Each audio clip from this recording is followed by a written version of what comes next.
2 offers were already on the table. It was shared to me that it was over asking.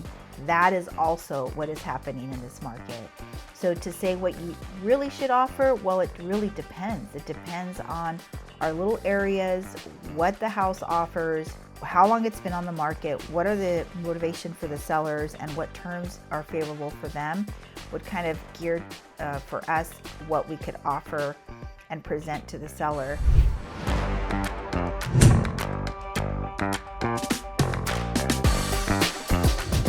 Okay, so we're gonna get into it and see what you really should be paying in this market here in San Luis Obispo County.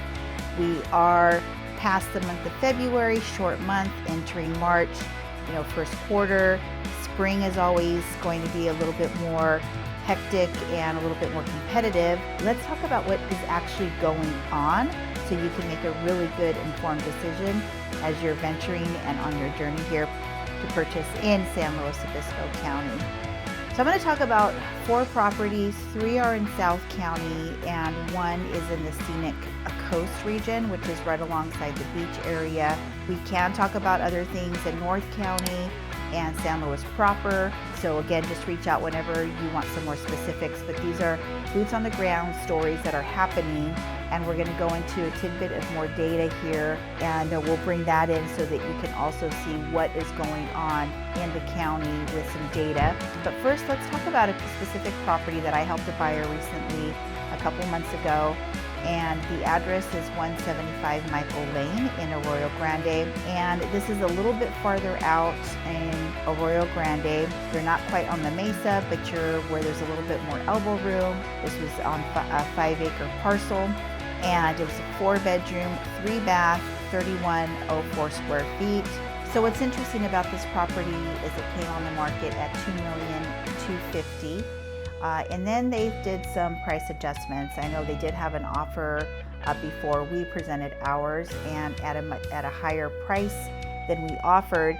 So again, this is where the seller's motivation is a key factor for your agent, or if you'd like to reach out, I come up with a strategy with you.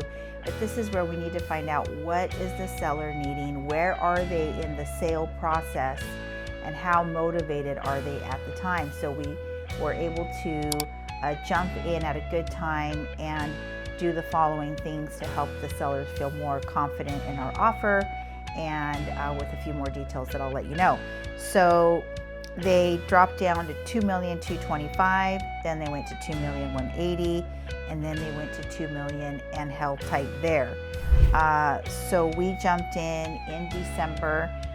They had been on the market for a while, and we landed it at 1.9, closing in December, like I said. So that was a reduction of $350,000 from where they first started. So when we jumped in, we came in with really good terms. So we offered them a shorter inspection time. We were cash, so we were able to take the loan and the appraisal off the table. If you're not cash but have a good down payment and can structure your loan where you're completely DU approved, then you can actually remove that loan contingency with your lender if you are comfortable with that, and that is obviously a conversation that we can have. So there's different ways of maneuvering this.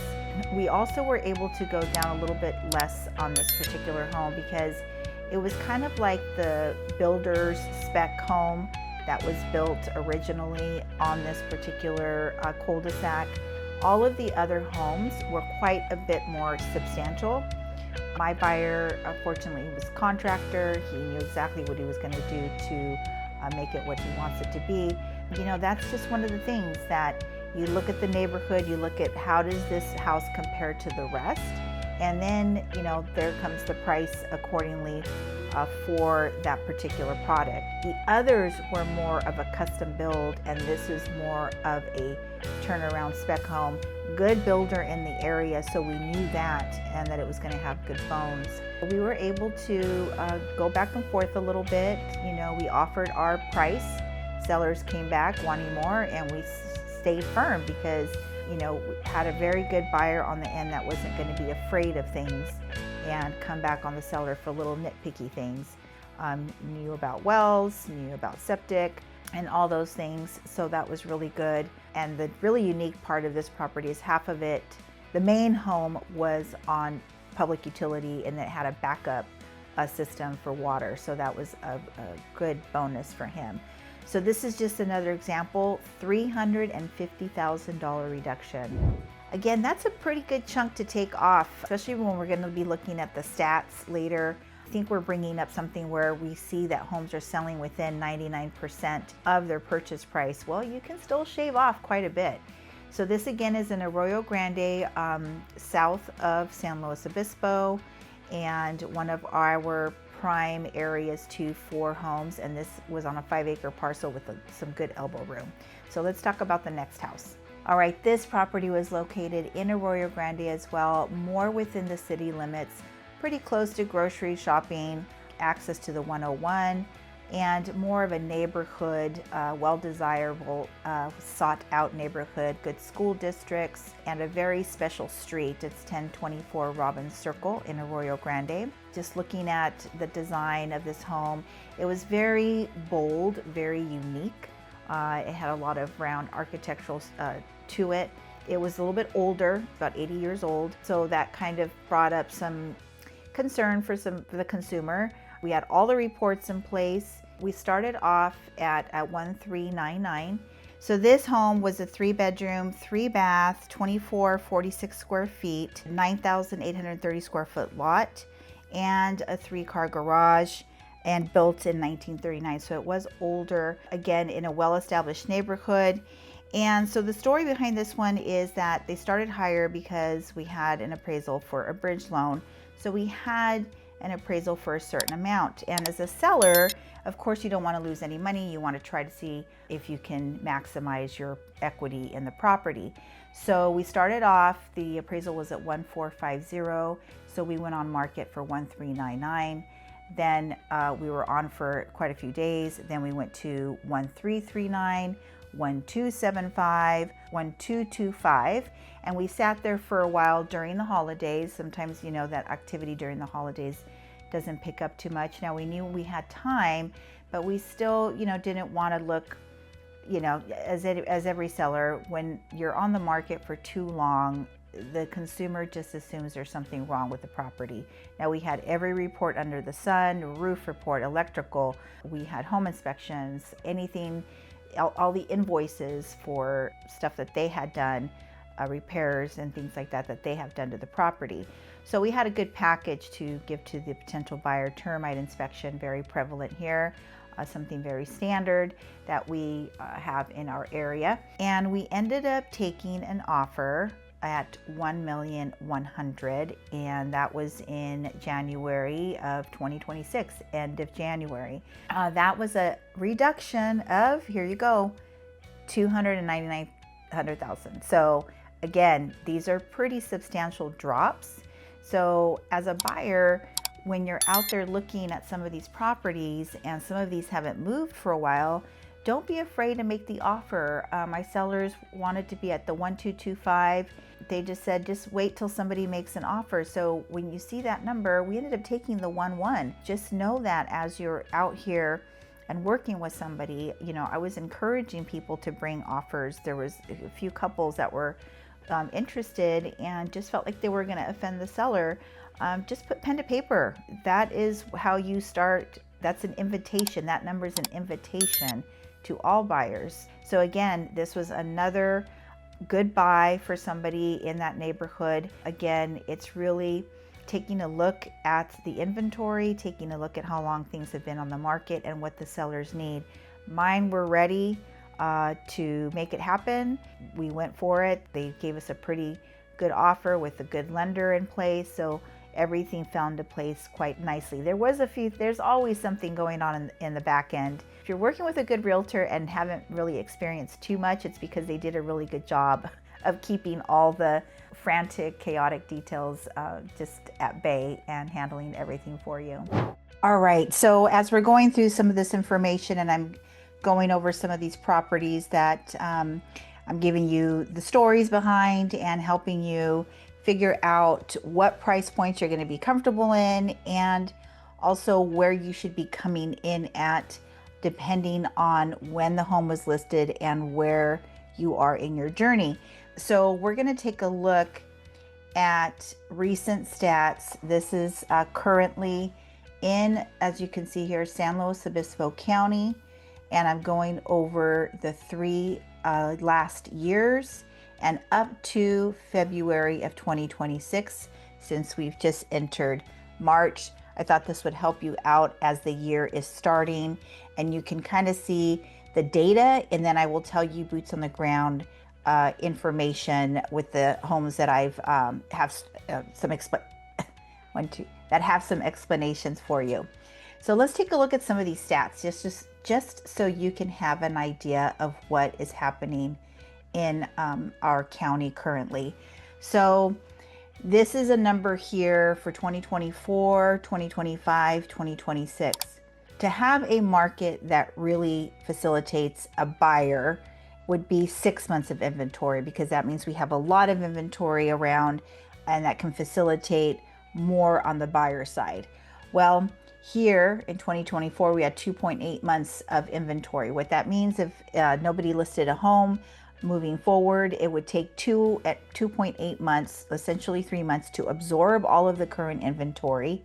And we're only talking single family residents here in the county. That's how long it would take to essentially wipe out all the inventory. Moving into 2025, that went to 3.3 months, jumping up to 17.9%. More homes coming on the market in 2025. And then here we go. We went back down as of February 2026. We only have 2.9 months of inventory on the market. So when you compare 2024 and 2026, we're relatively in the same spot. So that's not a lot available for the type of movement that we're having out there, with buyers really wanting to, purchase a home. And the biggest thing is, what is our median price point? And that's what really has been our struggle for all of us here. I'm going to give you the price per square foot.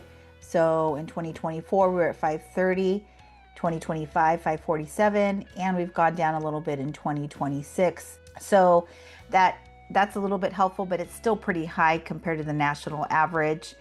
So that really, it really impacts new construction. It really impacts anything that you're going to do remodel wise, and what it's going to cost you. So the median sales price right now currently for the whole county is $990. So that's in 2026 as of February 2026. So we've gone up a little bit. We've gone up from last year, and definitely up from 2024. So this is just, again, to give you some data of where we're at with pricing. Also, days active in the multiple listing service, which is what facilitates the homes going on the market. You put them on the multiple listing service. So we're about 30 days on market in 2026 for single family residents in the San Luis Obispo County. So it takes about a month. So when you've had something on the market for longer than a month, then there should be some sort of price adjustment on that particular property in order for it to move. So these are very generic numbers that just kind of help you chew on what is actually happening countywide. And then of course we got to have a conversation of the specific areas that you're looking for, and then even more of a micro deep dive would be the locations and the subdivisions that you're looking at. And that's where the examples that we are going over to help you figure this out for yourself. And is it going to work out for you? Are our prices too high for you? Is San Luis Obispo County enough of a quality of a life for you to move over here and make your way over here? So these numbers are very helpful. Again, we can bring this up case by case for you individually. So don't forget that. And we definitely can go over them for whatever area, whatever type of property you're looking at, whether it's single family, condo, or multifamily, we can do all of that for you. Thinking about relocating to San Luis Obispo County? Well, I got just the thing for you. My team and I have created the ultimate relocation guide that is meant to save you hours of research, and I've linked it below. From top employers to the best hospitals and a boatload of other things that you need to know before you make the move. The best thing about this is that it's 100% free. You heard me right. Absolutely free. Just click on the link in the description or the top pinned comment, and I really hope this helps you out. Okay, so the next house I'm going to talk about is actually in our scenic beach location, Los Osos, California. So this is close to San Luis Obispo. You take Highway 46, head on over 265 Mar Vista Drive in Los Osos. So that just closed this month, the beginning of March. And again, a very nice property for Los Osos, substantial in size, great location. And by the time I referred this property out, because I was just going through something personal at the time medically, and so I brought in a colleague, but this one was listed originally at $3,597. This one also had a 3-car garage, and the lot size was a little over 15,000 square foot lot. So more than 1/4 of an acre, so nice elbow room, really nice driveway, as you can see from pictures. Really dialed in inside, just what worked for these particular buyers. So again, there was an offer presented at a much lower price. There were some negotiations that went back and forth, and the number they landed was at 2.4. So again, that was, a little bit less of a deduction in price. So now you can see the difference, that some of these are going to go for a little bit closer to the purchase price. One, because particularly Los Osos is very small, has a very tight inventory for homes on the market, more than most of the areas like Cayucas and Avila. So these scenic beaches are going to be a little bit more closer to the price point unless they really start too high. But there was still, a little bit to shave off there. So that was a good little negotiating that we did there, or that was done there. So again, just taking into account of location, what's actually on the market at that time. And this was on the market for about 22 days, like I said, before the offer was made. And so there was a little bit that we were able to shave off on that. But that's just an example that you could still take off some when it hasn't quite been the 30 days as well. So just take note of that. And this is again where you need to reach out to someone here that can be sure and position you in a good place. The offer that actually started the negotiations was a much lower price. It did not have a 2.4 in it. It was lower than that, just so that you know. And then we went back and forth, or they went back and forth, and you could see where they ended up landing.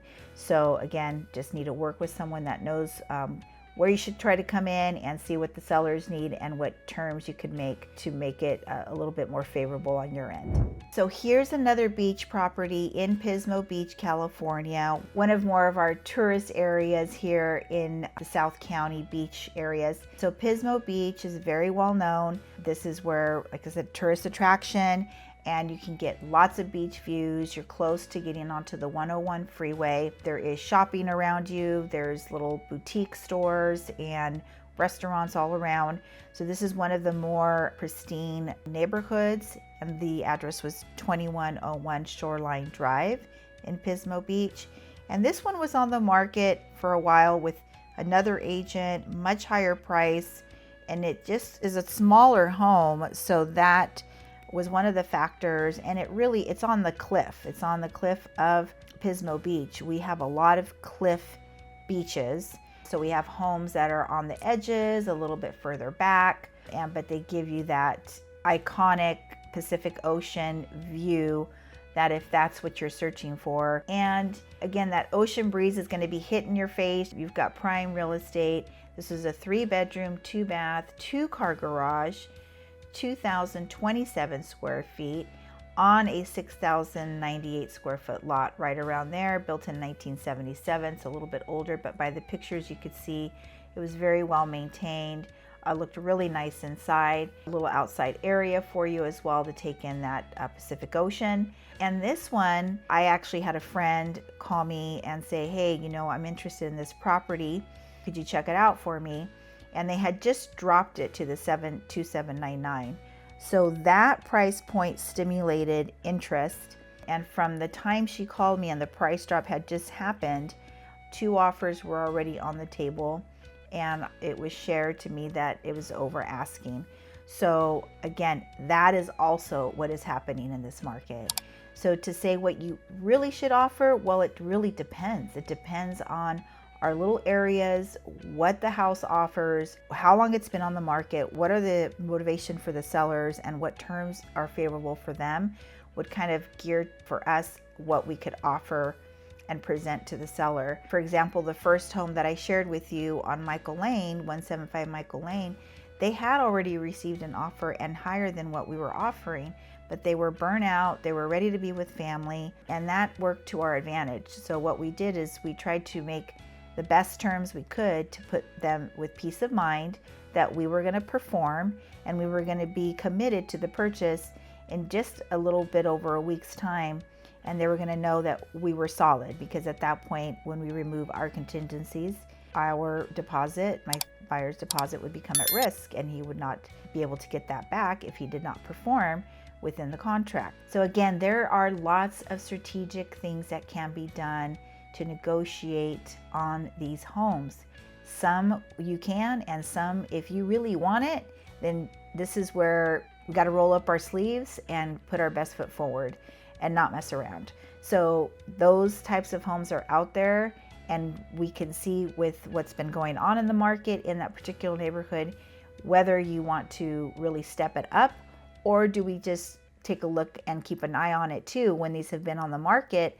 Then we really can pitch something to the seller, unless they really got their heels dug in and aren't going to be flexible. You just wait for them to really be at that moment of high motivation. So if any of these opportunities sound interesting to you and you want to take advantage of it, just reach out anytime, day, evening, weekends. Send me a text, send me an email, and we'll catch you on the next video.